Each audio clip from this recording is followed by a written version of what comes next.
অনুষ্ঠানটো আছিল জুলাই কোন তাৰিখে এটা শুক্ৰবাৰ মই মছজিদৰ পৰা আহি স্কুলত সোমালোঁ। পঢ়ি যাওঁতে এজন ছাত্ৰই মোক এখন চিঠি দিলে, চালোঁ এড্ৰেছটো মোৰ নহয়, মই জপুৰাই থৈ দিলোঁ। মই অফিচত সোমালোঁ, কথা বতৰা পাতিলোঁ, থাকিলোঁ।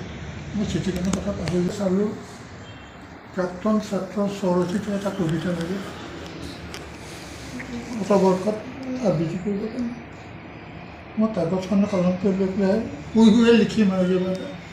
টেবুলতে থকা কিতাপখন এনেকৈ আনোতে তলৰ বেটুপাতটো লগত নাহিলে ওলমি গ'ল।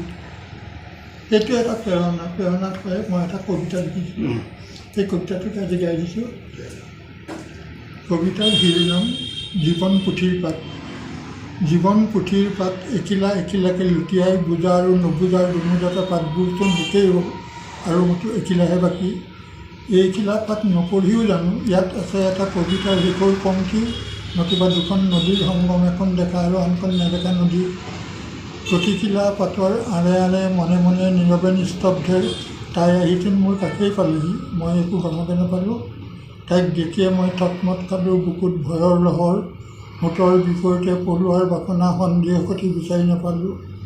বক্তৃতা স্বীকাৰ আৰু শিৰণত কৰি ভয়ে ভয়ে তথাপিও দিলোঁ, তোমাক মই পোৱা নাই চিনি, নামটোকে কোৱাচোন বাৰু। তাই বৰ নিৰ্দয়ভাৱে ক'লে, মোৰ নাম সন্ধ্যা। অৱশিষ্ট পাতখিলা লুটি খালে ময়েই তোমাৰ কাল সন্ধ্যা। ধন্যবাদ, ভাল লাগিলে, ইমান সুন্দৰ।